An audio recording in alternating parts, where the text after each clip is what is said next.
साईं की नगरिया जाना रे बंदे, जग अपना नहीं बेगाना रे बंदे। राम नाम की लूट है, लूट सके तो लूट, अंत काल पछताएगा प्राण जाएंगे छूट। राम नाम की लूट, लूट सके तो लूट, प्रभु के नाम की लूट है, उसको लूट लो। जितना लूट सकते हो लूट लो, जितना जप सकते हो जप लो, जितना ध्यान कर सकते हो कर लो। व्यर्थ की बातों में पूरा जन्म गंवाना, व्यर्थ के कामों में पूरा जन्म गंवाना उचित नहीं है। हर कार्य को अच्छे तरीके से समझते हुए, हरिनाम का ध्यान करते हुए, श्वासों श्वास से उसका जप चलता रहे।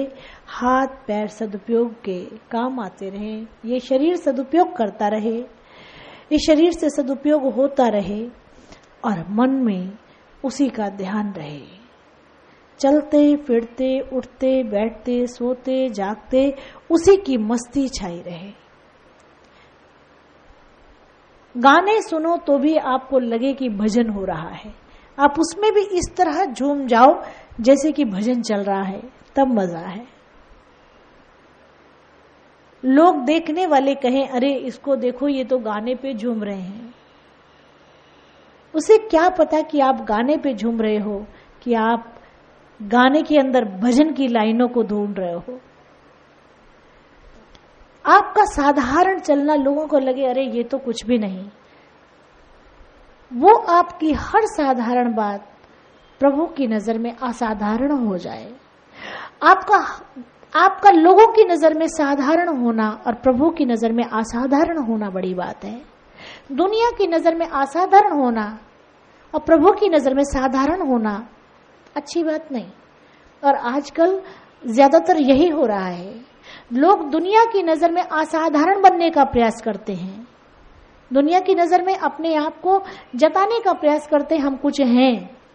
वो कोशिश करते हैं कि दुनिया के सामने अपने भाव को इस तरह पेश करें कि लोग उन्हें ये समझे कि बहुत महान है।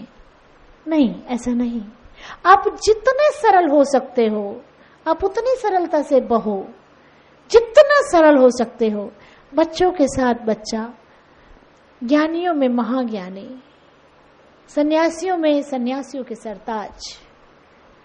ऐसा भोलापन कि कोई छल नहीं, कोई कपट नहीं, कोई वैर नहीं, कोई द्वेष नहीं, कोई ईर्ष्या नहीं। हरिजन के घर भी जाना है तो उसके साथ बैठ के खाना खाने में आपको कोई तकलीफ ना हो, और राजा के घर जाना है तो वहां बैठ के भी आपको खाने में कोई ऐसी अनुभूति ना हो कि अरे मैं तो इसके साथ खा रहा हूं। नहीं, दोनों में ही वो है, दोनों में उसका नूर बसता है, दोनों में ही वो है। इतने सरल हो जाओ कि तुम्हारी सरलता पे प्रभु रिझ जाए। तुम दुनिया की नजर में साधारण से साधारण रहो, साधारण की भीड़ में इतने साधारण कि लोग तुम्हें समझ ना पाए कि तुम कौन हो, लोग तुम्हें कभी पहचान ना पाए कि तुम कौन हो। इतनी सिंपल तरह से अपने जीवन को ले जाओ कि तुम कितने भी ऊंचे पहुंच जाओ लेकिन लोग तुम्हें कभी ना जाने कि तुम कौन हो। उनके बीच में खेलते रहो, उनके बीच में कूदते रहो, उन जैसी बातें करते रहो, उन जैसे ही दिखो, लेकिन प्रभु की नजर में आप बिल्कुल अलग थलग हो जाओ। प्रभु की नजर में अलग रहो। आपके काम, आपके सुकर्म ऐसे हों जो उसको रिझाने में कामयाब हो। दुनिया को रिझाने के लिए ये नहीं कि भगवा चोला पहन के बैठ गए और वो भी ऐसा लगने लगे कि लाद लिया, ऐसा ना हो। हाँ, ईश्वरी कृपा हो जाए, ईश्वर की आज्ञा मिल जाए कि तुझे भगवा चोला पहनना है तो शौक से पहन लो, लेकिन बिना आज्ञा के पहन लिया तो वो बोझा बन जाएगा। भगवा चोला पहन लिया तो आप रास्ते में जाकर चाट के ठेले पे चाट नहीं खा सकते, आपका पिक्चर देखने का मन है जाके पिक्चर नहीं देख सकते, आपका सड़क पे टहलने का मन है, वॉकिंग करने का मन है, आप नहीं कर सकते। क्यों? आप दुनिया के अंदर अपने आप को सर्वश्रेष्ठ दर्जा देना चाह रहे हो, इसलिए आप अपने आप को बंधन में क्यों डालना चाहते हो? आप परमात्मा की नजर में सर्वश्रेष्ठ हो, आपके आंतरिक बिल्कुल स्वच्छ हो, आंतरिक निर्मल हो, पावन हो, इतना क्लीन जैसे दर्पण। भगवान आपसे प्रसन्न हो। इंसान को कहां तक रिझाओगे और क्यों रिझाओगे? इंसान से क्या लेना देना? वो रिझे ना रिझे क्या फर्क पड़ता है? परमात्मा रिझ जाए, ईश्वर रिझ जाए, आपके कर्म ऐसे हो, नेक कर्म हो, नेक दिली वाले कर्म हो। किसी की तकलीफ में आपको ऐसा महसूस हो कि किसी की तकलीफ नहीं है, वो आपके घर की खुद की तकलीफ है।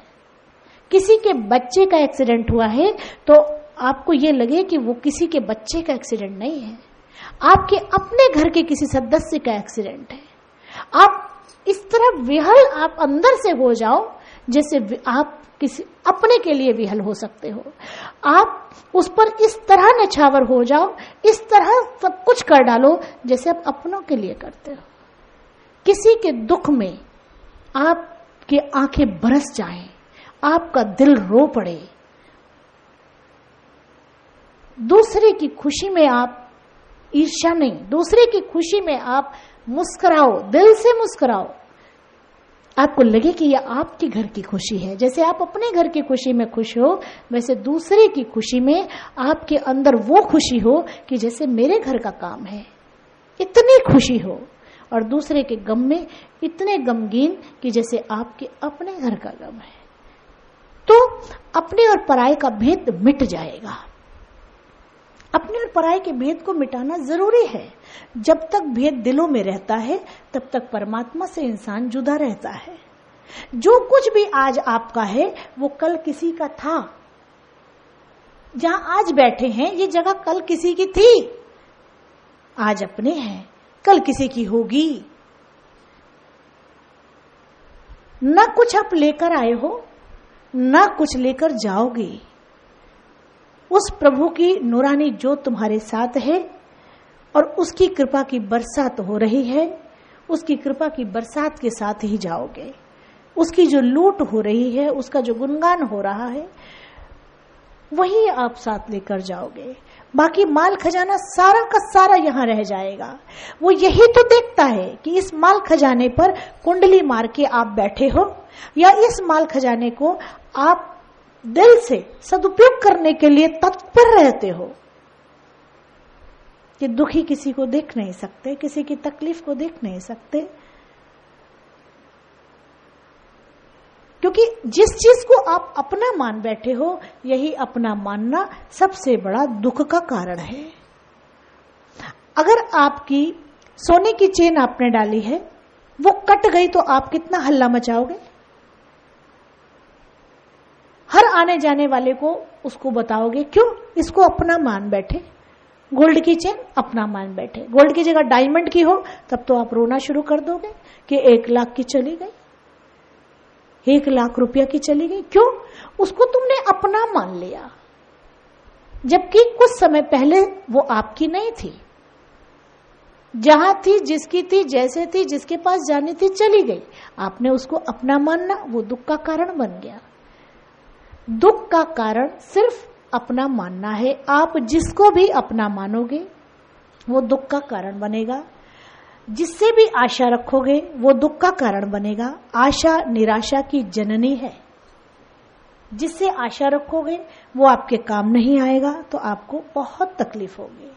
इसलिए आप आशाएं रखना बंद कर दो। खुद को इतना मजबूत कर दो, कहते अपनी हस्ती को या तो तुम मिटा दो और या बुलंद कर दो। 2 रास्ते हैं, ये 2 ही रास्ते हैं परमात्मा तक जाने के लिए। विधियां बहुत हैं लेकिन ये मार्ग 2 हैं। या तो अपनी हस्ती को बुलंद कर दो कि खुदा बंदे से खुद पूछे कि बता तेरी रजा क्या है, और या अपनी हस्ती को बिल्कुल मिटा दो कि जो कुछ है तू ही तू है, मैं कुछ भी नहीं हूं। या समर्पित हो जाओ या सोहम हो जाओ। या तो अपना समर्पण कर दो कि मैं कुछ भी नहीं, और या सोहम हो जाओ, शिवोहम हो जाओ, जो तू है सो मैं हूं। दोनों में से एक रास्ते को चुनना होगा, तभी पार उतर सकेंगे। जो दूसरे लोगों की बातों पर विश्वास करके अपने सद्गुरु को भुला देते हैं, उन्हें ईश्वर भी भुला देता है। जो सुनी सुनाई बातों पर विश्वास करके अपने सद्गुरु से नाता तोड़ता है, उससे उनका साईं रूठ जाता है। मंदिरों में सैकड़ों की भीड़ में एक आध ही भक्त होता है, बाकी मतलब परस्त होते हैं, स्वार्थवश आते हैं। कोई आता है मेरी नौकरी लग जाए, कोई आता है मेरे बच्चों की तबीयत ठीक हो जाए, कोई आता है मुझे औलाद दे दो, कोई आता है बेटी की शादी हो जाए, कोई आता है सुख शांति मिल जाए, कोई आता है कि मेरे बच्चे की पढ़ाई अच्छी हो जाए। तो सब मतलब परस्त आते हैं, स्वार्थवश आते हैं। कौन कहता है कि कोई दीदारवश आता है? सैकड़ों की भीड़ में कोई एकाध होगा जो दीदारवश आता है, जो तेरे दर्शन का प्यासा आता है। सैकड़ों की भीड़ में कोई एकाध। जब भी शीश झुकाया, मन से कुछ ना कुछ निकल आया कि हे प्रभु ऐसा कर देना। शीश झुकाने की भी कीमत मांगते हो। शीश झुका, हे प्रभु रक्षा करना, हे प्रभु ऐसा करना, हे प्रभु वैसा करना। तो शीश झुकाने की भी कीमत चाहिए आपको, हर चीज की कीमत चाहिए। कभी कभी अपने कुछ बैंक बैलेंस कर लो, अपनी पूजा का, अपने पाठ का, अपने जप का, अपने तप का बैंक बैलेंस करो। बैंक बैलेंस होगा आपकी पूजा पाठ का। हर बार नहीं मांगोगे तो आड़े वक्त ये बैंक बैलेंस आपके काम आएगा। जैसे नोटों का बैंक बैलेंस करते हो, आड़े वक्त आपके काम आते हैं, वैसे पूजा पाठ, जप तप, हवन, यज्ञ, नेक कर्म का बैंक बैलेंस करो। आपके ऊपर जब संकट पड़ेगा तो वो बैंक बैलेंस आपके काम आएगा और आपके संकट राई बन के टल जाएंगे। इसलिए हर बार मत मांगो। बोलो सच्चे दरबार की, माँ के प्यार की। नमो नमो गुरुदेव तुझको नमो नमः। नमो नमो गुरुदेव तुझको नमो नमः। नमो